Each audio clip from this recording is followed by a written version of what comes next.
Bonjour à toutes et à tous, dans ce premier agenda hors série du Petit Rennais, je vais vous présenter l'édition 2019 du festival maintenant. C'est parti. Alors déjà, le festival maintenant, c'est quoi?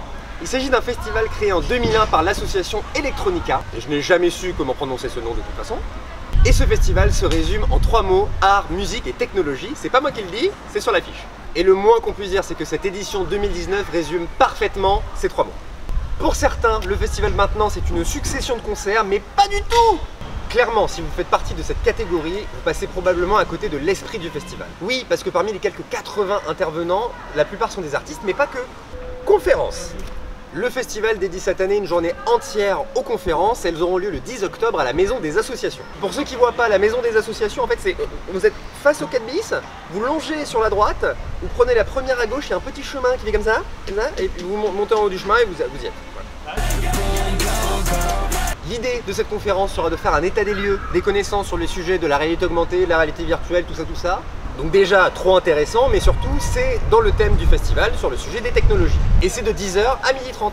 Ensuite, de 14 à 16h30, c'est un peu sur le même sujet, mais là, c'est directement les artistes qui viennent voilà, débattre un petit peu sur le sujet des nouvelles technologies. Ensuite, on viendra explorer des projets directement liés au thème avant de conclure avec la conférence RA/VR Réalité de demain jusqu'à 19h. Donc c'est plutôt malin d'avoir rassemblé toutes les conférences le même jour, puisque voilà, selon vos connaissances, vous pouvez picorer les conférences qui vous intéressent le plus sans rater les autres événements du festival. C'est malin, c'est croquant. Exposition. Un tour rapide maintenant des expos du festival avec d'abord la plus monumentale. Alors je vous vois venir, hein. Oui, la plus monumentale, gna gna. Un anneau de 8 mètres qui flotte dans les airs. Ça vous va? Blague à part, il s'agit d'une œuvre de Vincent Leroy et ça a l'air ouf. En parallèle, un sound designer du nom de Jérôme Echnoz vous a prévu une ambiance musicale en lien avec les mouvements de l'anneau. Art plus musique, qu'est-ce que je vous disais? C'est du 6 au 13 octobre au Musée des Beaux-Arts. Bon là, le Musée des Beaux-Arts, vous savez où c'est, hein, vous foutez pas de ma gueule. Ensuite, la Wobble Party de l'artiste Laurie Rowan qui nous vient directement des Royaumes-Unis, d'Angleterre et Finlande. Il vient investir l'Antipode jusqu'au 18 octobre pour donner vie à tous ces petits personnages colorés que vous pouvez voir d'ailleurs sur l'affiche. Alors, on vous met, de toute façon, les petits bonhommes, moi j'adore.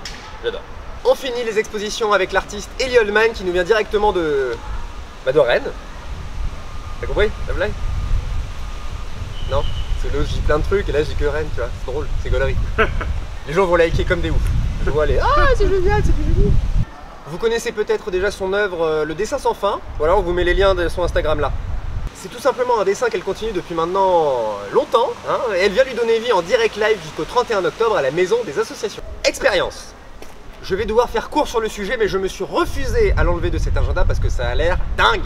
9 expériences qui viennent explorer des formes musicales expérimentales. 2 petits exemples viteuf. D'abord, Atisnoit, un artiste qui nous vient du Japon et dont la particularité est de modifier sa voix et de la détourner pour lui donner différentes ambiances musicales, le tout accompagné d'un musicien. Ensuite, Asuna, une artiste qui nous vient également du Japon et qui propose l'expérience 100 Keyboards. Pour vous expliquer en gros, cet artiste va disposer une centaine de claviers pour enfants et va venir jouer des notes ça et là pour créer une ambiance musicale. Donc c'est entre l'art contemporain et la musique expérimentale.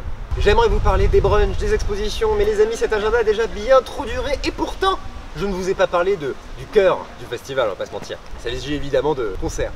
On va pas se mentir, les concerts du festival maintenant, c'est devenu une valeur sûre à Rennes pour s'amuser. Déjà, un des aspects les plus importants, évidemment, les lieux, 18 au total, qui produiront chacun des concerts de musique électronique. Mais attention, si vous n'êtes pas forcément consommateur de musique électronique, pas d'inquiétude, la programmation contient également des artistes comme Pura Pura, qui a des influences un peu hip-hop, rap, tout ça. Dernière précision, le festival maintenant c'est avant tout une programmation éclectique, donc on a des artistes français, rennais comme Pura Pura dont je vais vous parler, et surtout internationaux. Je vous laisse évidemment aller voir tous ces artistes de plus près sur leur site internet, mais en tout cas merci au festival de proposer ce genre de programmation. Merci à toutes et à tous d'avoir regardé ce hors-série un peu test. N'hésitez pas à nous donner vos retours positifs comme négatifs en commentaire sur ce genre de vidéo, ça nous aide énormément, donc merci encore plus à ceux qui aident, qui like, qui partagent, tout ça.